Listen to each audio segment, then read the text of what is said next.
ஹாலிடேஸ்னாலே நம்ம K travels தான். தமிழகத்தின் முன்னணி டிராவல்ஸ் நிறுவனம். Plan your happy trips with K Travels. Rahman வந்ததுக்கு அப்புறம் தான் என்ன ஆகுது அப்படின்னா, ராஜா சார் வந்துட்டு கொஞ்சம் கொஞ்சமாக பாடல்கள் குறையுது. சொல்லப்போனால் வந்துட்டு ராஜா சாருடைய இறங்குமுகம்னே சொல்லலாம். 96, 97 வரைக்கும் தான் வந்துட்டு ஒரு ஒரு ஒரு சொல்லக்கூடிய ஒரு பீக்காக இருக்கக்கூடிய சில படங்கள், ஹேராம் வரைக்குமான படங்கள் வந்துட்டு நீங்கள் நல்லா கவனிச்சு பார்த்தீங்கன்னா ராஜா சாரோட மியூசிக் வந்து இப்போ வரைக்குமே ஹாரிஸ் சார் வந்து பாட்டே பாடலைன்னு நினைக்கிறேன்.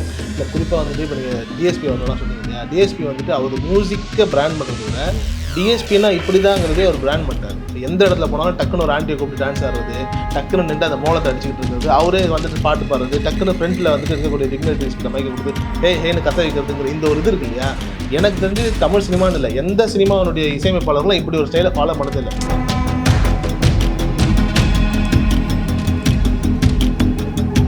ஒரு இசையமைப்பாளரை சுற்றி ஒரு கான்ட்ரவர்சிங்கிறது வந்து எப்போவுமே வந்து ஒரு ஒரு நல்ல விஷயம் சொல்கிறத விட அவங்க அந்த ஃபீல்டுக்குள்ளே இருக்காங்கன்றதை காட்டிக்கிட்டே இருக்கும். எஸ்கே வந்துட்டு அடுத்து வளர்ந்து வரக்கூடிய ஒரு பர்ஃபெக்டான ஒரு ஸ்டார் அப்படின்னு. இப்போ இந்த ஸ்டாருக்கு வந்துட்டு நம்ம எந்த பாட்டை போட்டாலும் அந்த ஸ்டாரோட சேர்ந்து நம்மளும் வளருவோம். இப்போ வந்துட்டு தேவாவை வந்துட்டு நம்ம வந்துட்டு ஞாபகம் வச்சுக்கிறோம். ஆனால் வந்துட்டு தேவாவை கூட சமீபத்தில் வந்துட்டு மறந்து ஒரு அவார்ட் ஃபங்க்ஷன் மூலியமாக தான் இவ்வளோ பெரிய மாஸ் இந்த மனுஷனுக்கு இருக்கா, ஒரு லெவலுக்கு மேலே அவருக்கு தெரிஞ்சு போச்சு.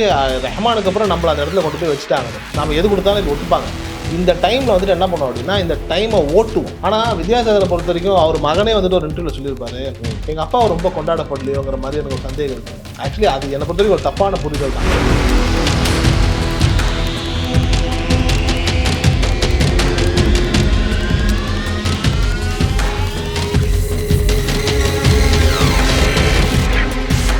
Again, Tamil has the highest viewership in India, USA, UK, Dubai, UAE, Saudi, Malaysia, Singapore, Norway, Sweden, Switzerland and Denmark. Join us and take your business to the world. ஆகாயம் தமிழ் வியூவர்ஸ் எல்லாருக்குமே வணக்கம். நான் விஜய் ஜெகா. நம்ம கூட பத்திரிகையாளர் அஸ்ரஃப் அண்ணா இருக்காங்க. வணக்கம்ண்ணே. வணக்கம். ஆனால் இன்னைக்கு ரொம்ப இன்ட்ரெஸ்டிங்கான ஒரு டாபிக் தான் பேச போகிறோம். கோலிவுட் கைவிட்ட மியூசிக் டைரக்டர்ஸ் அப்படின்ற டாபிக் தான். நிறைய மியூசிக் டைரக்டர்ஸ் நம்ம ஊரில் வராங்க. ஆனால் அவங்க ஏன் ஸ்டாண்ட் பையாக எல்லா வருஷமும் எப்போவுமே நிலச்சி நிற்கிறது இல்லை அப்படின்ற ஒரு விஷயம் ஃபேன்ஸ் மூலியமாகவும் கேட்குறாங்க, சோஷியல் மீடியாவில் நம்ம பார்க்குறோம். ஸோ இதுலேருந்தே ஆரம்பிச்சிடலாம். தமிழ் சினிமாவோட இசை அப்படின்னு நம்ம எடுத்துக்கணும்னு வைங்களேன், எம்எஸ்சி அவர்கள் தான் நம்ம அங்கேருந்து ஆரம்பிப்போம் வைங்களேன். அதுக்கு முன்னாடி நிறைய பேர் இருந்திருக்கலாம், அதெல்லாம் நமக்கு தெரியாது. எம்எஸ்சி அவர்கள்லேருந்து ஆரம்பிப்போம். எம்எஸ்சி அவர்களுடைய இடத்த ராஜா சார் நிரப்புறாரு. ராஜா சாருடைய இடத்த வந்து ரஹ்மான் சார் பிடிக்கிறாரு. ரஹ்மான் சாருக்கு அப்புறம் இப்போ அனிருத் அப்படிங்கிற அந்த ஒரு நிலை இருக்குது. இப்போ இருக்கக்கூடிய ஒரு ஏரான்னு வச்சுக்கோங்களேன். இதில் வந்துட்டு இந்த காவு வாங்கிய அப்படின்னு சொல்லி ஒரு விஷயத்த சொல்கிறீங்க. அதாவது வந்துட்டு நிறைய மியூசிக் டைரக்டர்ஸ் வந்துட்டு உருவாகி ரொம்ப சீக்கிரமாக காணா போன காலம் அப்படிங்கிறது வந்துட்டு ராஜா சாருடைய பீரியட் தான். ஏன்னா என்ன காரணம் அப்படின்னா, எம்எஸ்சி அவர்கள் வந்துட்டு 52 நினைக்கிறேன் அவருடைய ஃபர்ஸ்ட் படம். 52 வந்துட்டு ஒரு படம் கொடுக்குறாங்க. ஆனால் வந்துட்டு இளையராஜா வர்றதுக்கு 76, கிட்டத்தட்ட வந்துட்டு ஒரு 24-25 வருஷம் காலங்கள் வந்துட்டு எம்எஸ்வி அவர்கள், எம்எஸ்வி அண்ட் ராமமூர்த்திங்கிற காம்பினேஷன் வந்துட்டு ஓடிக்கிட்டே இருக்கு. ஸோ அந்த காலத்தில் வந்துட்டு அவங்க வந்துட்டு அதை ஹோல்டு பண்ணுறாங்க. நிறைய படங்கள் வருது, போயிட்டே இருக்காங்க. ஆனால் ராஜா சார்னுடைய டைமுங்கிறது வந்துட்டு பார்த்தீங்க அப்படின்னா 76 டு ரஹ்மான் வர வரைக்கும் வச்சுக்கோங்களேன், 92 வரைக்கும் தான். ஸோ 76 அப்படின்னும் போது 86, இங்கே ஒரு 16 வருஷம். 16 வருஷத்துல மனுஷன் கிட்டத்தட்ட 900-950 படம் கிட்ட பண்ணியிருக்காப்ல. ஆல்மோஸ்ட் வந்து ஒரு 900 ஃபிலிம்ஸ் வச்சுக்கோங்க. இப்போ 1000க்கு மேலே பண்ணிட்டாரு. ஆமா, இப்போ வந்துட்டு 1000க்கு மேலே பண்ணிட்டாரு. ஆனால் இந்த கடைசி 30 வருஷத்துல வந்துட்டு ஒரு 100 படம் இல்லை 150 படம் பண்ணியிருப்பாருன்னு வச்சுக்கோங்களேன். அவருடைய பீக்குங்கிறது வந்துட்டு அந்த 16 வருஷம் தான். ரஹ்மான் வர்றதுக்கு முன்னாடி வந்துட்டு ராஜாவுடைய உச்சம். அப்போ வந்துட்டு அவர் எத்தனை படங்கள் பண்ணாரோ அத்தனை படங்கள் தான். நல்லா கற்பனை பண்ணி பாருங்க, ஒரு 16 வருஷத்துல வந்துட்டு ஒரு மனுஷன் கிட்டத்தட்ட ஒரு 800 படங்கள் பண்ணியிருக்காருன்னு வச்சுக்கோங்களேன். 800 படங்கள், 800 படம் ஒரு இசையமைப்பாளர் பண்றாருன்னா அடுத்து வேற எந்த இசையமைப்பாளருக்கு வாய்ப்பு போகும்? வேற எந்த இசையமைப்பாளர் வந்தாலும் அவருடைய பாடல் நிற்குமா? அப்படியே ஒரு நல்லா போட்டுட்டா கூட என்ன ஆயிடும் அப்படின்னா, ராஜா சாருடைய பாடல்னே நினைச்சிக்கக்கூடிய ஒரு காலமாக தான் அது இருந்தது. சமீபத்தில் கூட லப்பர் பந்தில் ஒரு பாடல் ரொம்ப நல்லா இருக்கு அப்படின்னும் போது ராஜா தான் அப்படின்னு சொல்லும்போது பின்னாடி இருக்கிற ஒரு பையன் சொல்லுவாங்க அப்படின்னு சொல்லுவாங்க இல்லையா. ஏன்னா அந்த மாதிரியான ஒரு சூழல்ல வந்துட்டு எக்கச்சக்க பேர் வந்திருக்காங்க, நிறைய பேர் வந்திருக்காங்க. சங்கர் கணேசர் இருந்திருக்காரு, எல்லாருமே பாடல்கள் போட்டிருக்காங்க. ஆனா ராஜா அப்படிங்கிற அந்த ஒற்றை மனிதனுடைய டாமினேஷன் இருக்கு இல்லையா, அது வந்துட்டு பீக்ல இருந்ததுனால நிறைய திறமையான இசையமைப்பாளர்கள் இருந்திருக்காங்க. வெளியில பெருசா தெரியல, அது அப்படியே அந்த ஒரு மாதிரியான ஒரு நிலையிலேயே அப்படியே போயிட்டு இருந்திருக்கு. ரஹ்மான் வந்ததுக்கு அப்புறம் தான் என்ன ஆகுது அப்படின்னா, ராஜா சார் வந்துட்டு கொஞ்சம் கொஞ்சமாக பாடல்கள் குறையுது. சொல்லப்போனால் வந்துட்டு ராஜா சாருடைய இறங்குமுகம்னே சொல்லலாம். 96, 97 வரைக்கும் தான் வந்துட்டு ஒரு ஒரு ஒரு சொல்லக்கூடிய ஒரு பீக்காக இருக்கக்கூடிய சில படங்கள், ஹேராம் வரைக்குமான படங்கள் வந்துட்டு நீங்கள் நல்லா கவனிச்சு பார்த்தீங்கன்னா ராஜா சாருடைய மியூசிக்கில் இருக்கும். ஆனால் குறைஞ்சிருச்சு அதுக்கப்புறம் ரஹ்மானுடைய வருகைக்கு அப்புறம் குறைஞ்சிருச்சு. ஏன்னா ரஹ்மானுடைய வருகைக்கு அப்புறம் ராஜா சாருடைய இடம் வந்துட்டு ரஹ்மானால நிரப்ப முடியல, பட் நம்பர் ஒன் இடத்துக்கு வராது. பட் ராஜா சார் டோன்ல மண்மனம் சார்ந்த சில பாடல்கள் வேணும் அப்படின்னும் போது உடனே மக்கள் என்ன பண்றாங்க அப்படின்னா அதிகமாக தேவா சார்கிட்டையும் எஸ்.ஏ. ராஜ்குமார் சார்கிட்டையும் அந்த 90s to 2000 அதுக்குள்ள இருக்கக்கூடிய அந்த பீரியட்ல வந்துட்டு இவங்க எல்லாம் நிறைய ஃபில் பண்றாங்க. அந்த டைம்ல என்ன ஆகுது அப்படின்னா ராஜா சாரை வந்துட்டு அணுக முடியாத ஒரு சூழல் வருது. ஏன்னா ராஜான்றது வந்துட்டு ஒரு சிங்கம் மாதிரி வச்சுக்கோங்களேன், அந்த பீக். அவரை போய் எல்லாராலையும் டக்கு டக்குன்னு அடிக்கிற முடியாது, எனக்கு இது வேணும்னு சொல்லி கேட்டுற முடியாதுங்க. அந்த சூழல்ல என்ன ஆகுது அப்படின்னா அந்த வெற்றிடம் தான் வந்துட்டு என்ன ஆகுது அப்படின்னா லைக் எஸ்.ஏ. ராஜ்குமார் அவர்களையும் தேவா அவர்களையும் வந்துட்டு பீக்கு கொண்டு வருது இந்த 10 வருஷத்துல. ரஹ்மான் வந்துட்டு நம்பர் 1 தான். அவர் வந்துட்டு தொட முடியாத ஒரு உயரத்துல ஆல்மோஸ்ட் வந்துட்டு வெஸ்டர்ன் கல்ச்சர் அந்த பாடல்கள் அந்த மாதிரியான ஒரு விஷயங்களுக்குள்ள அவர் போயிடுறாருன்னு வச்சுக்கோங்களேன். இந்த காலகட்டம் இருக்கு இல்லையா, இது ஒரு 16 வருஷம், இதுல நிறைய மியூசிக் டைரக்டர்ஸ் வராங்க, சொதப்பலாவது வெளியே போயிடுறாங்க, நிறைய பேர் பண்ணுறாங்க. இப்போ விஜயகாந்த் அவர்கள் படங்களுக்கெல்லாம் வந்துட்டு நிறைய பேர் வந்துட்டு மியூசிக் பண்ணிருக்காரு. குறிப்பாக வந்துட்டு ஆபாவனன் காம்பினேஷன்லாம் வந்துட்டு ஒரு ஸ்டூடெண்ட்ஸ் டீம்லாம் வந்து பண்ணுறாங்க. எல்லாருமே பண்ணால் கூட என்ன ஆகுது அப்படின்னா கடைசியாக வந்துட்டு இது இளையராஜா பாட்டு இல்லை, இளையராஜா பாட்டு மாதிரி இல்லை அப்படின்னு சொல்லி புறக்கணிக்கப்படுறாங்க. இந்த காலகட்டத்தில் தான் ரஹ்மான் வர்றாரு. ரஹ்மான் வந்து ஆல்மோஸ்ட் 92 to 2001 or 2002 வரைக்கும் ரஹ்மான் மட்டும் தான். ரஹ்மான், தேவா, எஸ்.ஏ. ராஜ்குமாரை தாண்டி ஒரு மியூசிக் டைரக்டர் கிடையாது. 2001க்கு அப்புறம் தான் வந்துட்டு ஹாரிஸ் ஜெயராஜ் உள்ள வர்றாரு. நீங்க ஹாரிஸ் உள்ள வரும்போது இண்டஸ்ட்ரி என்ன ஆகுது அப்படின்னா அதுக்கப்புறம் தான் நிறைய புதுசா நிறைய பேர் வர ஆரம்பிச்சிட்டாங்க. யார் வேணாலும் மியூசிக் டைரக்டர் ஆகலாங்கிற சிஸ்டமே ஹாரிஸ் வந்ததுக்கு அப்புறம் தான் மக்கள் வந்துட்டு புரிஞ்சுக்கிறாங்க. இப்போ ஹாரிஸ் வந்து என்ன பண்றாருன்னா ரஹ்மானுடைய ஒரு குட்டி வருஷம் தான், சின்ன பகவதி மாதிரி தான் அவர் வராரு ஹாரிஸ். இப்போ வரைக்குமே ஹாரிஸ் ஜெயராஜ் சார் வந்து பாட்டே பாடலன்னு நினைக்கிறேன். ஆமா சினிமால. ஆமா, ஏன்னா அவருக்கு தெரியும் அவருடைய குரல் எப்படி இருக்குன்றது அவர் ஒருத்தனுக்கு தான் தெரியும். அவர் ரொம்ப தெளிவா மியூசிக் மட்டும் தான் நான் பண்ணுங்கிறதுல ரொம்ப தீர்க்கமா இருந்திருக்காரு. ஹாரிஸ் வந்த உடனே தான் என்ன ஆகுது அப்படின்னா நிறைய பேர் இண்டஸ்ட்ரிக்கு வர ஆரம்பிக்கிறாங்க. சொல்லப்போனா அதுக்கப்புறம் தான் டிஎஸ்பி வராரு இங்க, அதுக்கப்புறம் தான் வந்துட்டு ஜோஷ்வா ஸ்ரீதர் மியூசிக் பண்றாரு, ஜிவி பிரகாஷ் வராரு. இது மாதிரி எக்கச்சக்கமான காம்பினேஷன்ஸ் வந்துட்டு அந்த 2001 to 2012 நிறைய வந்திருக்கும். இந்த 10 வருஷம் இருக்கு இல்லைங்களா, இந்த 10 வருஷத்துக்குள்ள எக்கச்சக்கமான மியூசிக் டைரக்டர்ஸ் வராங்க. அதுல ஆல்மோஸ்ட் நிறைய பேர் இன்னைக்கு இல்லை. ஆனால் இல்லை இந்த சென்ஸ் லைக் ஃபீல்டில் இல்லை, பட் ஆனால் அந்த டைமில் தப்பிச்சவங்க தான் தேவி ஸ்ரீ பிரசாத், ஜிவி பிரகாஷ், இவங்கெல்லாம் இன்ன வரைக்கும் படங்கள் பண்ணிக்கிட்டே இருக்காங்க. இந்த ஹாரிஸ் ஜெயராஜ் டு அனிருத் 2012 இந்த ஒரு பீரியடில் வந்துட்டு நிறைய பேர் வராங்க, பாடல்கள் பண்ணுறாங்க. நிறைய பாடல்கள் நல்லாவும் இருந்தது. பட் ஆனால் அது ஒற்றை பாடல்கள் ஹிட்டு தான். ஒரு பாட்டு சூப்பராக இருக்கும், அதோடு வெளியேறிடுவாங்க. இன்னொரு பாட்டு சூப்பராக இருக்கும், அதோடு வெளியேறிடுவாங்கன்ற ஒரு சூழல் தான். ஏன்னா இப்போ வந்துட்டு காதல் படத்துலலாம் வந்துட்டு ஜோஷ்வா ஸ்ரீதர் வந்துட்டு எக்ஸ்ட்ரானரியான மியூசிக் போட்டிருப்பாரு. அந்த படமும் சரி, அந்த பாடலும் சரி. பட் இன்னைக்கு எங்கே இருக்காரு அப்படின்னா அது ஒரு கேள்விக்குறியான ஒரு சூழலாக தான் இருக்குது. ஸோ இப்படி தமிழ் சினிமாவை பொறுத்த வரைக்கும் ஒரு உச்சம் இருக்கிறதுனால பக்கத்தில் இருக்கக்கூடியவங்க எல்லாருமே மிச்சமாக தெரியுறாங்கன்ற இந்த ஒரு சூழல் வந்துட்டு தமிழ் சினிமாவில் இருந்துகிட்டே இருக்கு. அந்த ஒரு காத்துலேயே வந்துட்டு நிறைய பேர் வந்துட்டு காணா போயிடுற ஒரு சூழல் வந்து தமிழ் சினிமாவில் இருந்துகிட்டே இருக்கு. ஓகேண்ணா, இப்போ எல்லாருக்கிட்டையும் ஒரு ஒரு ஒரு யூனிக்னஸ் இருக்குல்ல, ஸோ அதை பற்றி பேசணும் அப்படின்னு நினைக்கிறேன். இப்போ டிஎஸ்பி எடுத்துக்கிட்டோம் அப்படின்னா அவரோட படத்தோட டைட்டிலே பாட்டு போட்டுருவாரு, புலி புலி புலி சிங்கம் சிங்கம் வேங்க அப்படின்னு சொல்லிட்டு அந்த மாதிரியே பண்ணிடுவாங்க. ஸோ அப்படி இருக்கும் பொழுது மக்கள் மத்தியில் ஒரு யூனிக்னஸை கிரியேட் பண்ணுறாங்க. இருந்தாலும் கொஞ்சம் வருஷத்துலேயே வந்து காணாமல் போயிறாங்க, அந்த மியூசிக் நமக்கு போர் அடிக்குது அப்படின்றது ஏங்க? இல்லை, குறிப்பாக வந்துட்டு இப்போ நீங்கள் டிஎஸ்பி அவர்களெலாம் சொன்னீங்க இல்லையா, டிஎஸ்பி வந்துட்டு அவர் மியூசிக்கை பிராண்ட் பண்ணுறதை விட டிஎஸ்பின்னா இப்படி தாங்கிறதே அவர் பிராண்ட் பண்ணிட்டார். இப்போ எந்த இடத்துல போனாலும் டக்குன்னு ஒரு ஆண்டியை கூப்பிட்டு டான்ஸ் ஆடுறது, டக்குன்னு நின்று அந்த மோளத்தை அடிச்சுக்கிட்டு இருக்கிறது, அவரே வந்துட்டு பாட்டு பாடுறது, டக்குன்னு ஃப்ரண்ட்டில் வந்துட்டு இருக்கக்கூடிய டிக்னிட்டரிஸ் கிட்ட மைக்கை கொடுத்து ஹேன்னு கத்த வைக்கிறதுங்கிற இந்த ஒரு இது இருக்கு இல்லையா. எனக்கு தெரிஞ்சு தமிழ் சினிமான்னு இல்லை, எந்த சினிமாவுடைய இசையமைப்பாளர்களும் இப்படி ஒரு ஸ்டைலை ஃபாலோ பண்ணதே இல்லை. இசையமைப்பாளர்லாம் எப்படின்னா ராஜா சார் மாதிரி வரணும், பவ்யமாக மேலே ஒரு டர்க்கி டவல் ஒன்று போட்டுக்கணும், அமைதியாக உட்காரணும், இல்லை வந்து ரஹ்மான் மாதிரி கோட் போட்டு உட்காரணுங்கிற இந்த வைபுக்குள்ளே இருந்த ஆட்களை மாற்றினதே தேவி ஸ்ரீ பிரசாத் தான். ஸோ என்ன ஆயிடுச்சு அப்படின்னா இன்னைக்கு வந்துட்டு அனிருத்த ராக் ஸ்டார் நம்ம சொல்கிறோம். ஃபர்ஸ்ட் ராக் ஸ்டார்னு சொன்னதே டிஎஸ்பி. ஆமாம், ஏன்னா ஒரு ஏற்ற மாதிரி கிருதாலாம் ஒரு மாதிரி ஸ்டைலாக வச்சு. ஆமாம், நீங்கள் இது வரைக்கும் வந்துட்டு எந்த மியூசிக் டைரக்டர் வந்துட்டு இப்படி ஒரு கிருதா விட்டு ஒரு கோடெல்லாம் விட்டு கடுக்கெல்லாம் போட்டிருக்காங்க, யாருமே போட்டதில்லை. ஏன்னா அந்த ஒரு ட்ரெண்டை வந்து கொண்டு வர என்ன பண்ணுறாரு அப்படின்னா இன்றளவும் தேவி ஸ்ரீ பிரசாத் தான் ஒரு ஃபயர். அந்த மனசில் நீங்கள் மறக்கவே முடியாது. இப்போ உங்கள் அப்பாவுக்கும் என் அப்பாவுக்கும் வந்துட்டு அதுக்கப்புறம் வந்து நிறைய மியூசிக் டைரக்டர்ஸ் தெரியாமல் இருக்கலாம், ஆனால் தேவி ஸ்ரீ பிரசாத் தான் நீங்கள் டக்குன்னு சொல்லுவாங்க, அந்த பையன் கத்திட்டே இருப்பானே அவரப்பா அப்படின்ற டக்குன்னு சொல்லுவாங்க. நீங்கள் பார்த்துருக்கீங்களா? ஏன்னா இது ஒரு விதமான ஒரு பிராண்டிங்காக தான் நான் பார்க்குறேன். அது ஒரு புத்திசாலித்தனம். இசையை தாண்டி நம்ம ஒரு ஃபீல்டில் இருக்கிறோம் அப்படிங்கிற அந்த ஒரு நிலை இருக்கு இல்லையா, அந்த தனித்துவத்தை அவர் முடிச்சுக்கிட்டாரு. ஆனால் அதை தாண்டி இசையில் தனித்துவமாக இருக்கா அப்படின்னா உண்மையிலேயே அவர் வந்து ராஜா சாரோட டிவோட்டிங்க. எக்ஸ்ட்ரானரியான டேலண்டடான மியூசிஷியன் தான். பட் அவர் எடுத்துக்கிட்ட பாதங்கிறது வந்து pure and pure commercial. So அந்த கமர்ஷியலுக்கு உண்மையாகவே அவர் இருந்துட்டாரே தவிர்த்து மாயாவியில் வந்துட்டு ஒரு பாடல் ஒன்று வரும், கடவுள் தந்த அழகிய, எக்ஸ்ட்ரானரியான பாடல். நீங்கள் அந்த பாடலை கேட்கும்போது வந்துட்டு ஒரு ராஜா சாரோட டச் இருக்கும். டிஎஸ்பி போட்ட மியூசிக் ஆடாதுங்கிற மாதிரியான ஒரு ஃபீல் இருக்கும். ஆனால் எக்ஸ்ட்ரானரியாக போட்டிருப்பார். இப்போ சச்சினில் வந்துட்டு ஒரு பாடல் இருக்கும், அந்த கண்மூடி திறக்கும் முன்னேன்னு ஒரு பாடல் ஒன்று இருக்கும், எக்ஸ்ட்ரானரியான மெலோடி. இப்படி ரொம்ப பியூட்டிஃபுல்லான பாடல்களை எல்லாம் போட்டவர் தான் டிஎஸ்பி. ஆனால் அவருக்கு என்ன தெரிஞ்சு போச்சு அப்படின்னா புஷ்பா தான், சிங்கம் தான், இதுதான் நம்ம பிராண்டுங்கிறத வந்துட்டு அவர் ரொம்ப தெளிவாக தெரிஞ்சுட்டு என்ன பண்ணுறாருன்னா அதுக்கு ஏற்ற பாடல், அதுக்கு ஏற்ற ஒரு நிலை, அந்த ஒரு ரீச்சில் நம்ம என்னென்னலாம் ஆக முடியுமோ அதை பிடிச்சிக்கிட்டாரு. ஏன்னா டிஎஸ்பியோட இந்த மூவ் வந்துட்டு நல்லது தான். ஏன்னா இந்த காலகட்டத்தில் நிறைய பேர் காணாம போயிருக்காங்க. காரணம் என்ன அப்படின்னா அவங்க யாருன்னே நமக்கு தெரியாததுனால. ஆனால் இவர் என்ன பண்ணிட்டார் அப்படின்னா இவரையும் அடையாளப்படுத்திட்டதுனால நம்ம என்ன பண்ணுறோம் அப்படின்னா இப்போ புஷ்பானாலே நம்ம டிஎஸ்பியும் சேர்த்து பார்க்கறதுக்கான காரணம் என்ன அப்படின்னா அவருடைய அந்த வைப்பு தான். இப்போ மேடை ஏறி இந்த டைம் கூட என்ன பண்ணாரு, அவருக்கும் தயாரிப்பாளர்களுக்கும் ஒரு பஞ்சாயத்து, அந்த பஞ்சாயத்து அவர் எவ்வளோ அழகாக ஹேண்டில் பண்ணாரு பாருங்களேன். அவர் சொல்லிட்டாரு, சார் நான் எல்லாம் கரெக்டாக தான் சார் கொடுத்துட்ருக்கேன், நான் லேட்டெல்லாம் வரல. இந்த ஒரு கான்ட்ரவர்சி இருக்கு இல்லையா, ஒரு இசையமைப்பாளரை சுற்றி ஒரு கான்ட்ரவர்சிங்கிறது வந்துட்டு எப்போவுமே வந்து ஒரு ஒரு நல்ல விஷயம் சொல்கிறத விட அவங்க அந்த ஃபீல்டுக்குள்ள இருக்காங்கன்றதை காட்டிக்கிட்டே இருக்கு.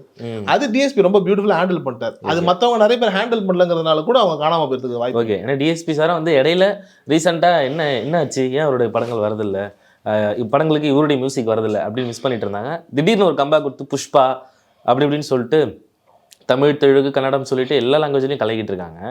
அண்ட் இந்த மாதிரி அந்த மியூசிக் டைரக்டர்ஸ்னு பார்த்தோன்னா இப்போ இவர் இருக்கார், இமான் இருக்கார். அவரோட மியூசிக் வந்து டோட்டலாக டிஃப்ரெண்ட். அவர் வந்த புதுசில் அவரோட சாங் அது அப்படின்ற மாதிரி ஆச்சரியப்படுற அளவுக்கு இருந்துச்சு. ஆனால் போக போக போக எல்லா பாட்டும் இப்போல்லாம் வந்து ஒரே மாதிரியே இருக்குது அப்படின்ற மாதிரி சொல்கிறாங்க. ஆனால் ஒரு செம்ம ஆகச்சிறந்த மியூசிக் டைரக்டர் தான் அவருமே. ஸோ அந்தளவுக்கு கலக்கிட்டு இருந்தாங்க. அது ஏன் மிஸ் ஆகிடுச்சு? இப்போ நீங்கள் டி இமானுடைய முதல் படம் தமிழன் ஒரு படம் இருக்கும், அந்த படத்தினுடைய பாடல்கள் கேளுங்களேன், வெரைட்டியாக இருக்கும். அது வந்துட்டு அதில் டி இமான் வந்துட்டு எங்கேயுமே உங்களுக்கு தெரிய மாட்டார். அந்த படத்துக்கு மட்டும்தான் அவர் அப்படி போட்டாரே தவிர்த்து அதுக்கப்புறம் அவர் என்ன பண்ணுறாருன்னா ஒரு டெம்ப்ளேட் ஃபார்ம் பண்ணிட்டார். ஆக்சுவலி அதுக்கப்புறம் அவர் கொஞ்சம் காலங்கள் வந்துட்டு பெரிய பட வாய்ப்புகள்லாம் இல்லை, கொஞ்சம் ஒரு தோய்வான காலங்கள் இருந்துகிட்டே இருக்கும்போது என்ன ஆகுது அப்படின்னா மைனா படம் தான் அவருக்கு பயங்கரமான பூஸ்ட்டை திருப்பி கொடுக்குது. ஸோ திருப்பி மைனா வந்துட்டு அவருக்கு பயங்கர பீக் அடிக்கும் போது அவருக்கு புரிஞ்சு போச்சு நம்ம பாட்டு போய் சேருது, இப்படிப்பட்ட விஷயங்கள் இருக்கணும் அப்படின்றதுனால. நீங்கள் அதுக்கப்புறம் நல்லா கவனிச்சு பார்த்தீங்கன்னா அதுக்கப்புறம் வந்த எல்லா படமும் மைனாவுடைய சாயலில் தான் இருக்கும். ஒரு மெலடி இருக்கும், ஒரு குத்து இருக்கும், ஒரு பேத்தோஸ் இருக்கும், இப்படிங்கிற ஒரு மீட்டரை வந்துட்டு அவர் பிடிச்சிட்டாரு. அவர் என்ன பண்ணுறாரு அப்படின்னா மியூசிக்கல் எக்ஸ்பெரிமெண்ட் தேவையில்லை, நம்ம எதுவும் எக்ஸ்ட்ரானுக்கெல்லாம் பண்ண தேவையில்லை, தேவையில்லாமல் குழப்பிக்க தேவையில்லை, ஃபேன்ஸுக்கு இமான் பாட்டா சூப்பராக இருக்கும்ப்பா. அவரதுல இன்னொன்று ரொம்ப நோட்டபிளான ஒரு விஷயம் என்னென்னா பேசுகிற வழக்கிலே இருக்கும், ஆனால் அது பாட்டாக இருக்கும். திருவிளையாடல் ஆரம்ப படம் கூட உங்க அண்ணன் அப்படின்னு சொல்லிட்டு பிரகாஷ் ராஜ் சாரை இமிடேட் பண்ற மாதிரி தெரியாம மாட்டிக்கிட்டேன் அப்படின்னு சொல்லிட்டு. ஸோ நிறைய படங்கள்ல என்னம்மா இப்படி பண்றீங்களே ரெண்டாவது வார்த்தையை கூட எடுத்து ஒரு பாட்டு போட்டுட்டு இருந்தாங்க. உண்மைதான். ஸோ எஸ்கே சாருடைய கெரியர் ஸ்டார்ட் ஆகும் போது இமான் சாருக்கும் ஒரு பெரிய பங்கு அதில் இருக்குது அப்படின்னு தான் சொல்லணும். ஆமாம், ஏன்னா வந்துட்டு அவருக்கு புரிஞ்சு போச்சு, இமானுக்கு வந்துட்டு தெரிஞ்சு போச்சு எஸ்கே வந்துட்டு அடுத்து வளர்ந்து வரக்கூடிய ஒரு பர்ஃபெக்டான ஒரு ஸ்டார் அப்படின்னு. இப்போ இந்த ஸ்டாருக்கு வந்துட்டு நம்ம எந்த பாட்டை போட்டாலும் அந்த ஸ்டாரோட சேர்ந்து நம்மளும் வளருவோம் அப்படிங்கிறது ரொம்ப தெளிவாக கேட்டர் பண்ணி தான் ஒரு பர்ஃபெக்டான பாடல்களை வந்துட்டு நீங்கள் நல்லா அந்த டைமில் பார்த்தீங்கன்னா மற்ற எல்லா ஆக்டர்ஸை விட எஸ்கே அண்ட் இமானுக்கான பாடல்கள் வந்து சூப்பராக ஒர்க் அவுட் ஆயிருக்கும். அது நம்ம வீட்டு பிள்ளையாரையும் கூட நீங்கள் கவனிச்சு பார்த்தீங்க அப்படின்னா எக்ஸ்ட்ரானரியாக இருக்கும். அந்த பாடல் வந்துட்டு என்ன ஆகிடும் அப்படின்னா வந்துட்டு எஸ்கே ஃபேன்ஸுக்கும் பயங்கரமாக ரீச் ஆகும். அதை கொண்டு இமான் எஸ்கே காம்போ வேணும்பா. எஸ்கே கூட ஒரு இடத்துல சொல்லியிருப்பாரு, அதாவது கிராமத்து படம் அப்படின்னா வந்துட்டு இமானு, சிட்டினா அனிருத்துங்கிற மாதிரியான ஒரு சூழல் வந்துருச்சுங்கிற மாதிரியான ஒரு நிலையை மெயின்டைன் பண்ணியிருப்பாங்க. அதுவே ஒரு பிரில்லியன்ஸ் தான். அதுதான் இது எல்லாமே இவங்க காணாம போவதற்கான ஒரு வேலைப்பாடு தான் வைங்களேன். இது எல்லாமே ஏன்னா வந்துட்டு எஸ்கேலாம் எனக்கு தேவையில்லை, இமான் வந்துட்டு அப்படி அது ஒரு மாதிரியா மெத்தனமா இருந்திருந்தா அந்த ஒரு 5-6 வருஷம் வந்துட்டு இமானுக்கான ஒரு கெரியர் வந்துட்டு தொய்வா இருந்திருக்கும். ஸோ அந்த டைமில் வந்துட்டு அவர் ரொம்ப அழகாக எஸ்கே வச்சு ட்ராவல் பண்ணார். ஒரு கட்டத்தில் வந்துட்டு விஜய் வச்சு ட்ராவல் பண்ணார். அதுக்கப்புறம் வந்துட்டு அடுத்த கட்டம், அடுத்த படங்கள் அப்படி இப்படியே போயிட்டே இருக்கும்போது வந்துட்டு நடுவில் வந்துட்டு பெயர் சொல்ல முடியாத நிறைய படங்களுக்கு நல்ல பாட்டு போட்டிருப்பார். அங்கே பாட்டு ஒர்க் அவுட் ஆயிருக்கும், ஆனால் படம் பெருசாக ஒர்க் அவுட் ஆயிருக்காது. அப்போ தான் அவர் என்ன பண்ணுறாரு அப்படின்னா எஸ்கே மாதிரியான ஆட்களுக்கு நம்ம பாட்டு போட்டோம் அப்படின்னா படமும் ஹிட் ஆகுது, நம்ம பாட்டும் ரீச் ஆகுதுன்னு சொல்லி அப்படியே அதுக்கப்புறம் திருப்பி அந்த ஒரு ட்ராவல் வந்துட்டு அவர் பண்ண ஆரம்பிச்சார். ஓகே, அந்த மாதிரினா இப்போ ஒரு சில மியூசிக் டைரக்டர்ஸ் வந்து இப்போ வரைக்குமே கொஞ்ச நாள் காணாம போயிடுவாங்க, மறுபடியும் வந்து ஒரு கம்பேக் கொடுக்குறாங்க அப்படின்னு தான் சொல்லணும். நம்ம ராஜா சார்லாம் வந்து சொல்லவே வேணாம். ஸோ அவர் இப்போ வந்து விடுதலை படத்தில் அவரோட சாங்ஸாக இருக்கட்டும், விடுதலை 2லையும் செம்ம ஹிட் எல்லா பாட்டுமே. ஸோ அப்படி இருக்கும்போது ஏன் மற்ற மியூசிக் டைரக்டர்ஸாக அதை ஃபாலோ பண்ணி மறுபடியும் ஒரு கம்பேக் கொடுக்கக்கூடாது? இல்லை, அது ரொம்ப வந்துட்டு சாத்தியமில்லாத ஒரு விஷயம் தமிழ் சினிமாவை பொறுத்த வரைக்கும். தமிழ் சினிமாவை பொறுத்த வரைக்கும் வந்துட்டு பழைய இயக்குனர்கள், பழைய இசையமைப்பாளர்கள், பழைய டெக்னீஷியன்ஸை மோஸ்ட்டாக திருப்பி கொண்டுட்டு வரதில்லை. அதற்கான காரணம் என்னன்னு தெரியல. இதே வந்துட்டு ஹாலிவுட்டில் நீங்கள் போனீங்கன்னா 80 வயசுலேயும் ஒருத்தர் படம் எடுக்கிறாரு, 70 வயசுலேயும் ஒருத்தர் நடிக்கிறாருங்கிற எல்லா விதமான சூழலும் அங்கே இருக்கும். பட் தமிழை பொறுத்த வரைக்கும் என்ன அப்படின்னா ஒரு 50-55 இல்லை மேக்ஸிமம் இந்த டைமுக்குள்ளேயே வந்துட்டு அவங்களுக்கான ஒரு ரிட்டையர்மெண்ட்டுங்கிறது இவங்களே முடிவு பண்ணிடுறாங்க. ஆனால் ராஜா சாருக்கு மட்டும் அது நடக்காததுக்கான காரணம் என்ன அப்படின்னா ராஜா சாருக்கு வந்துட்டு ஒரு மிகப்பெரிய உச்சம். இன்னைக்கும் நம்ம வந்துட்டு நைட்ல ஒரு 12 மணிக்கு மேல கேட்குற பாடல்கள் வந்துட்டு ராஜா சாருடைய பாடல்களா இருப்பதனால 2K கிட்ஸ் வரைக்கும் அவரை மறக்கவே மாட்றாங்கன்ற அந்த ஒரு இமேஜ் இருக்கு இல்லையா, அது வந்துட்டு ஒரு ப்ளஸ்ஸா இருக்கு. இப்போ வந்துட்டு தேவாவை வந்துட்டு நம்ம வந்துட்டு ஞாபகம் வச்சுக்கிறோம். ஆனா வந்துட்டு தேவாவை கூட சமீபத்தில் வந்துட்டு மறந்து ஒரு அவார்ட் ஃபங்க்ஷன் மூலியமா தான், ஓ இவ்வளோ பெரிய மாஸ் இந்த மனுஷனுக்கு இருக்கா, இப்போ ரஜினி கூட அந்த அவார்ட் ஃபங்க்ஷனுக்கு வராரு, தேவா எவ்வளோ பெரிய ஆள் தெரியுமான்னு சொல்லி பேசுறாருன்ற அந்த ஒரு மாசம் வந்துட்டு 2K கிட்ஸ் வந்துட்டு உணர்றாங்க. சூப்பர் ஸ்டாருக்கு ஃபர்ஸ்ட் டைட்டில் கார்டுன்னு ஒன்று போட்டதே அவர் தான் பாஷா படத்துல. ஸோ இப்படியெல்லாம் இருக்குதா அந்த மாசுங்கிற மாதிரி இப்போ மக்கள் வந்துட்டு அவரை கொண்டாட ஆரம்பிக்கிறாங்க. ஆனால் ராஜா சாருக்கு வந்துட்டு என்னைக்குமே மக்கள் வந்துட்டு அவரை மறக்கவே முடியாத ஒரு நிலை வந்துட்டு இருந்துகிட்டே இருக்கு. ஆனால் அப்படிப்பட்ட ராஜா சாரை நீங்கள் நோட் பண்ணுங்களேன், வெற்றிமாறன் இந்த மாதிரி ஒரு சில இயக்குநர்களோட பயணிக்கும் போது தான் நல்ல பாடல்கள் கொடுக்க முடியுது. ஓகே, இப்போ சமீபத்தில் வந்துட்டு ஒரு புதுசாக ஒரு தயாரிப்பாளர் ஒருத்தர் வந்துட்டு ஸ்ரீகாந்த் அவங்களோட வந்துட்டு ஒரு படம், அது படம் கூட பயங்கர ட்ரோல் ஆச்சு. அது ராஜா சாரோட மியூசிக் தான். ஓகே, ஏன்னா வந்துட்டு அந்த பாடல் வந்துட்டு யார் அவுட்புட் வாங்குறா, யார் ஒர்க் பண்றா, ராஜா சார்கிட்ட என்ன கேட்டு வாங்கணுன்ற அந்த ஒரு சூழல் இருக்குல்ல, அது பெருசா வந்துட்டு ஒர்க் அவுட் ஆகுது. இப்போ ஒன்றும் இல்லை, சில்ட்ரன்ஸ் ஆஃப் தேவன் ஒரு படம் வந்துச்சுல்ல, ஒரு படம் வந்துட்டு அந்த அவார்ட் வினிங் படம். அந்த படத்தை வந்துட்டு இங்கே தமிழில் வந்துட்டு ரீமேக் பண்ணுறேன்னு சொல்லிட்டு ராஜா சாரோட மியூசிக்கில் தான் அந்த படம் வந்துச்சு. பட் ஆனால் அது அந்த இசையோ அந்த பாடலோ வெளியில் பெருசாக தெரியல அப்படின்னும் போது காரணம் என்ன அப்படின்னா, அந்த படத்தை யார் எடுத்தா, அந்த படம் யாரை ப்ரொமோட் பண்ணா, அந்த படம் என்னவா இருக்குங்கிற இந்த ஒரு கேள்விகள்லாம் இருக்கு இல்லையா. இது வந்துட்டு ராஜா சாருக்கு வந்துட்டு ஒரு சின்ன ஒரு மைனஸ். ஆனால் வெற்றிமாறனோட விடுதலை வந்துட்டு தான் ராஜா சார் திருப்பி எல்லாருக்கும் கொண்டு போகுது. அதுக்கு முன்னாடி அவருக்கு வந்துட்டு தாராத்தப்பட்டின்னு ஒரு படம் பண்றாரு. அந்த படத்துல வந்துட்டு மக்கள் வந்து ராஜா சார் ஆயிரமாவது படம், இப்படி ஒரு மனுஷன் இருக்காருன்றது தெரியுது. ஆனா திருப்பி வந்துட்டு என்னன்னா ஒரு டல் பீரியட் தான். பெருசா படங்களை அவர் ஒத்துக்கிறது இல்லை. ஏன்னா அவர் பெருசா பண்றதுக்கான ஒரு நேரம் இல்லாத ஒரு சூழல் அப்படியே வச்சுக்கிட்டே இருக்காரு. டக்குன்னு வந்துட்டு விடுதலை வருது, ராஜா சார் எல்லாருமே கொண்டு வர்றாங்க. ஆனா இந்த இடைப்பட்ட கேப்ல ராஜா சார் எல்லா படத்தையும் பண்ணணும்னு நினைச்சிட்டு வரவங்க போறவங்க எல்லாரும் எடுத்துக்கிட்டாருன்னா நல்ல குவாலிட்டியான ப்ராடக்ட் ராஜா சாராலே கொடுக்க முடியாது. ஓகே, ஏன்னா காரணம் அப்படின்னா ராஜா சார்கிட்ட இருந்து நல்ல இசை வரும், யார் வாங்குறான்றதை பொறுத்து அந்த இசை மாறும். அதுல வந்துட்டு நிறைய தோய்வு வரும்.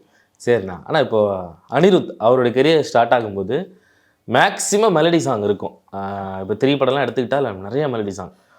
போக போக போக அவர் ஒரு வைபான ஒரு மியூசிக் டைரக்டராக அப்படியே மாறிடுறாரு. ஓகே, அனிருத்னா வந்து அவரோட படங்களில் பிஜிஎம் பட்டையை கலப்போம், தேட்டர் ஃபுல்லாக ஆயுன்னு கத்திட்டே இருப்பாங்க, என்ஜாய் பண்ணுவாங்க அப்படின்னு சொல்லுவாங்க. ஆனால் இப்படிலாம் செலிப்ரேட் பண்ணாலுமே ஒரு பக்கம் வந்து எல்லா பாட்டுக்கும் டியூன் ஒரே மாதிரியே இருக்குது அப்படின்னு சோஷியல் மீடியாவில் ட்ரோலும் பண்ணிட்டு இருக்காங்க. ஸோ அதை பற்றி அனிருத்தை வந்துட்டு யுவனோட நம்ம சில விஷயங்களை ஒப்பிட்டு பார்க்கலாம். யுவன் வந்துட்டு ஆரம்பத்தில் கெரியரில் வந்துட்டு ஸ்டார்ட் பண்ணும்போது ரொம்ப சிம்பிளான சில படங்கள், அரவிந்தன் அப்படிங்கிற படத்தில் தான் ஸ்டார்ட் பண்ணுறாரு. அதுக்கப்புறம் சில படங்கள்லாம் போகுது. அப்புறம் வந்துட்டு தீனாங்கிற படத்தில் தான் வந்துட்டு பயங்கரமாக கமர்ஷியலாக வெளியில் தெரியுறாரு. இப்படி கொஞ்சமாக தன்னோட கெரியரை வளர்க்கும் போது ஒரு கட்டத்தில் வந்துட்டு அவர் என்ன பண்ணுறாரு அப்படின்னா, வெஸ்டர்னைஸ்டான ஒரு விஷயங்கள் எல்லாம் வந்துட்டு ஒரு படத்தில் இல்லை ஆல்பம்ஸில் பண்ண ஆரம்பிக்கிறார். அவர் நிறைய ஆல்பம் பண்ண ஆரம்பிக்கிறாரு. யுவனை வந்துட்டு மக்களுக்கு வெளியில் வந்துட்டு லைக் ஃபார் எக்ஸாம்பிள் வந்துட்டு இப்போ நம்ம சினிமாவை தாண்டி ஒரு உலகம் இருக்கு இல்லையா, அந்த உலகத்துக்கு வந்துட்டு ரொம்ப அழகாக தெரிய ஆரம்பிக்குது. அது வந்துட்டு சில சேனல்ஸ் தான் இருக்கும், MTVங்கிற மாதிரியான சில சேனல்கள், இதெல்லாம் வந்துட்டு யுவனுடைய பாடல்கள், அதாவது அவர் பண்ணக்கூடிய ஆல்பம் சாங்ஸ் எல்லாம் வெளியில் தெரிய ஆரம்பிக்கும். ஒரு சில படங்கள்லாம் பண்ணுவார், அந்த படங்களுடைய ஒரு பாட்டு வந்து ஒரு ஆல்பம் மாதிரி இருக்கும், இவர் ஸ்பெஷல் அப்பியரன்ஸ்லாம் பண்ணுவார், அந்த பாடல் பயங்கரமாக ட்ரெண்ட் ஆகும். இப்படி ஒரு விஷயத்தை வந்துட்டு அவருடைய கெரியருடைய மிட்ல வந்துட்டு யுவன் பண்ணிக்கிட்டே இருந்தார். அதாவது ஸ்டார்டிங்கில் கொஞ்சம் தோய்வு, அதுக்கப்புறம் பீக் வந்தார், அப்புறம் அந்த மிட் லெவலில் வந்துட்டு இப்படி ஒரு விஷயத்தை வந்துட்டு பண்ணிக்கிட்டே இருந்தார். அனிருத் அதே தான் என்ன பண்ணுறாரு அப்படின்னா, கெரியர் ஸ்டார்டிங்கில் அழகாக மெலடி கொடுத்தாச்சு, ஒரு லெவலுக்கு மேலே அவருக்கு தெரிஞ்சு போச்சு ரஹ்மானுக்கு அப்புறம் நம்மளை அந்த இடத்துல கொண்டு போய் வச்சுட்டாங்கன்னு. ஸோ அதை வச்சுட்டாங்கன்ற அந்த ஒரு இடம் இருக்கு இல்லையா, இப்போ அவருடைய மிடில் லெவலில் அவர் என்ன பண்ணுறாரு அப்படின்னா, சில படங்கள் அது மொக்கையாக கூட இருக்கட்டும், மொக்கையான பாடல்களாக கூட இருக்கட்டும், ஆனால் சர்வே ஆகும், 4 வருஷம் 5 வருஷம் போவோம்.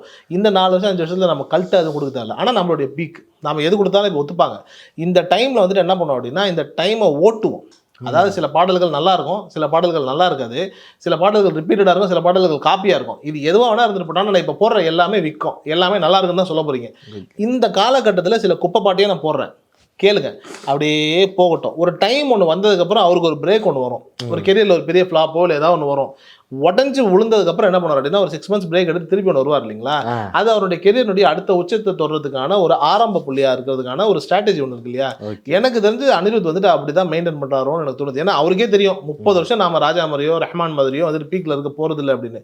பட் ஆனால் அந்த 30 வருஷத்தை வந்துட்டு ஸ்ட்ராட்டஜிக்காக கொண்டுட்டு வர முடியும், உங்களால் இருக்க முடியும். என்ன பண்ணலாம், ஃபர்ஸ்ட் ஒரு 5 வருஷம் நல்லா பண்ணிட்டோம், அடுத்து ஒரு 5 வருஷம் வந்துட்டு கொஞ்சம் டப்பா தோய்வு அது இதுன்னு கொஞ்சம் அப்படி திருப்பி ஒரு 5 years அப்படி ஒரு பீக்கு, அப்படி நடுவில் ஒரு 2-3 வருஷம் தெலுங்குக்கு போயிட்டோம் அப்படின்னா, தெலுங்குல பிஸியாக இருக்காருப்பா, தேவாரெல்லாம் பண்ணுறாருப்பாங்கிற இந்த ஒரு இமேஜ் இதோட சேர்த்து திருப்பி. ஏன்னா இங்கே சினிமாங்கிறது வந்துட்டு திறமை அப்படிங்கிறத தாண்டி உங்களோட இமேஜ் பில்டிங் தான். இப்போ வந்துட்டு ராஜா சாரும் தேவா சாரும் ஒன்று தான். பட் ராஜா சாரை வந்துட்டு நம்ம பயங்கரமாக பார்ப்பதற்கான காரணம் என்ன அப்படின்னா, ராஜா சாரை போய் அணுக முடியாது. டக்குன்னு ஒரு டென்ஷன் ஆயிடுவாரு. ராஜா சார் ஐயோ ராஜா சார். ஆனா தேவா சார் அப்படின்னா நம்மள தோள் மேல கை போட்டு பேசக்கூடிய அந்த ஒரு நிலையில இருக்கும்போது என்ன அப்படின்னா நம்ம தேவா சாருங்கிற இந்த இமேஜ் இருக்கு இல்லையா, இதனால என்னன்னா நம்ம பார்க்கும்போதே இளையராஜா தூக்கி மேல வச்சுட்டு தேவா 2வது தான் வைப்போம். அனிருத் வந்துட்டு இதை எடுத்துக்கிட்டு என்ன பண்றாரு அப்படின்னா ஸ்ட்ராட்டஜிக்கலா வந்துட்டு ஒரு கெரியரை 20-25 வருஷம் பிரிச்சுட்டு அவர் அங்கே போய் மியூசிக் போடுறாருப்பா, தெலுங்குல பண்ணுறாருப்பா, அவர் ஹாலிவுட்டுக்கு போகிறாருப்பாங்கிற இந்த ஒரு இமேஜ் இருக்குல்ல, இந்த காலத்துக்கு ஏற்ற ஒரு இமேஜ், இந்த இமேஜை மெயின்டைன் பண்ணி நடுவில் ஒரு தொய்வான சில மொக்கப்படலாம் கொடுக்குறாரு. அவருக்கே தெரியும் ரிப்பீட்டட் பாடல்கள் நிறைய இருக்குது. சொல்லப்போனால் ஒரே டூனை கிட்டத்தட்ட 6-7 பாடல்களுக்குலாம் போடுறாரு. கருத்தவெல்லாம் கலீஜாலேருந்து ஏகப்பட்ட பாடல்கள் வந்துட்டு நம்ம ஒரே டூன் தான், நமக்கு அது தெரியும். ஆனால் அதை அவர் தெரிஞ்சுதான் பண்ணுறாரு. தெரிஞ்சு பண்ணிட்டு ஒரு டைமில் வந்துட்டு அதுக்கப்புறம் சுவிட்ச் ஆஃப் பண்ணுவார். அப்படிங்கிற அந்த ஒரு ஸ்ட்ராட்டஜியை கூட அவர் மெயின்டைன் பண்ணுறதுக்கு வாய்ப்பு இருக்குது. கண்டிப்பாக அது அந்த மாதிரி இருந்தாலும் கூட இப்போ வித்யாசாகருடைய நம்ம மியூசிக் வந்து எப்படி நம்ம ஆடியன்ஸ்லாம் ரீரிலீஸ் கில்லி பண்ணப்போ அர்ஜுன ரிவில்ல அந்த பாட்டு சீட்டில் ஏறி நின்று எப்படி கற்று என்ஜாய் வைப் பண்ணாங்களோ, ஜெயிலர் படத்தை ரீரிலீஸ் ஃபியூச்சரில் பண்ணும்போது அலப்பற கிளப்புறம் அந்த பாட்டுக்கு கண்டிப்பாக வேறு லெவலில் ஒரு இப்போயுமே பண்ணிட்டாங்க. ஸோ ஃபியூச்சர்லேயும் இந்த மாதிரி சாங்ஸ்லாம் அனிருத் சாருடைய ஒர்க்கை வந்து ரிமெம்பர் பண்ணோம் அப்படின்னு நினைக்கிறேன். அண்டு வித்யாசாகர் சார் அவரை பற்றி பேசி ஆகணும். ஏன்னா ஒரு டைமில் வந்து நம்ம விக்ரம் சார், விஜய் சார் இவங்களுடைய படங்களுக்கெல்லாம் வித்யாசாகருடைய மியூசிக் வந்து ஒரு பெரிய இது கொடுக்கும். படம் எப்படி இருக்குன்னா அவருடைய மியூசிக். ஸோ இது கூட ஹீரோ ட்ராவல் பண்ணுறப்போ அந்த ஹீரோடைய இமேஜும் வெளியே தெரிய ஆரம்பிச்சுது. ஸோ அப்படி இருக்கும்போது அவர் ஒரு கட்டத்துக்கு மேலே எங்கே போயிட்டாரு அப்படின்னு சொல்லிட்டு ஒரு கேள்விக்குறி இருந்துச்சு. ஸோ இதை பற்றி ஆக்சுவலி வித்யாசாகர் வந்து நீங்கள் கில்லி சொன்னீங்க இல்லையா, கில்லி டைமில் அது ரிலீஸ் ஆகும்போது வந்துட்டு ஏதோ பிளாட்டினம் அவார்டுன்னு சொல்லிட்டு அவருக்கு ஏதோ ஒரு விஷயம் ஒன்று கொடுக்குறாங்க. அதாவது எப்படின்னா அன்னைக்கு தேதி வரைக்கும் அதிகமாக விற்கப்பட்ட ஒரு அதிகமாக வந்துட்டு வாங்கப்பட்ட ஒரு கேசட்ஸ் ஒரு series what ever it is ஒன்று இருக்கும் இல்லையா, அது வந்துட்டு கில்லி படம் தான். அதனுடைய இசையமைப்பாளர் வந்துட்டு லைக் வித்யாசாகர் தாங்கிற அந்த ஒரு பாயிண்ட் வந்துட்டு அங்கே வந்துட்டு விஜய் சொல்லியிருப்பார். ஒரு ஆடியோ லான்ச் அந்த ஃபங்க்ஷனில் வந்துட்டு விஜய் சொல்லியிருப்பார், இந்த படம் வந்துட்டு இவ்வளோ பெரிய ஒரு கலெக்ஷன் பண்ணியிருக்கு, அதில் வந்துட்டு மியூசிக்கலாக வந்துட்டு இந்த இத்தனை கேசட்ஸ் விற்றுருக்கு, அது வந்துட்டு ஏதோ ஒரு பிளாட்டினம் அப்படிங்கிற மாதிரி ஏதோ ஒரு வேர்டை ஒன்று சொல்லி வந்துட்டு இவ்வளோ விற்றுருக்குங்கிற மாதிரி ஒரு கணக்கு சொல்லுவாங்க. ஆனால் அன்றைய தேதியில் தமிழ் சினிமாவில் அதிகமாக விற்கப்பட்டது அப்படிங்கிற அந்த கேசட்ஸ் அப்படிங்கிறது இந்த படம் தான் அப்படின்ற மாதிரியான ஒரு விஷயம் இருக்கும். ஸோ இப்படிப்பட்ட ஒரு வேலையை செய்த ஒரு மனிதர் தான் வித்யாசாகர். ஆனால் வித்யாசாகரை பொறுத்த வரைக்கும் அவர் மகனே வந்துட்டு ஒரு இன்டர்வியூவில் சொல்லியிருப்பாரு, எங்கள் அப்பா ரொம்ப கொண்டாடப்படலையோங்கிற மாதிரி எனக்கு ஒரு சந்தேகம் இருக்குது. ஆக்சுவலி அது என்னை பொறுத்த வரைக்கும் ஒரு தப்பான புரிதல் தான். ஏன்னா வந்துட்டு இன்றைய காலகட்டத்தில் அவங்க அப்பாவை கொண்டாடாத மாதிரி ஒரு ஃபீல் இருக்கலாம். ஆனால் அவருடைய ப்ரைம் டைம்னு ஒன்று இருக்குல்ல, அந்த டைமில் வந்துட்டு அந்த மனுஷன் நம்பர் 1 பீக்கில் இருக்காரு. இதெல்லாம் தாண்டி இன்னொரு விஷயம் என்ன அப்படின்னா, நாம் தமிழ் சினிமா மட்டும்தான் வித்யாசாகரை பார்க்குறோம். மலையாளத்தில் அந்த கிங்கு.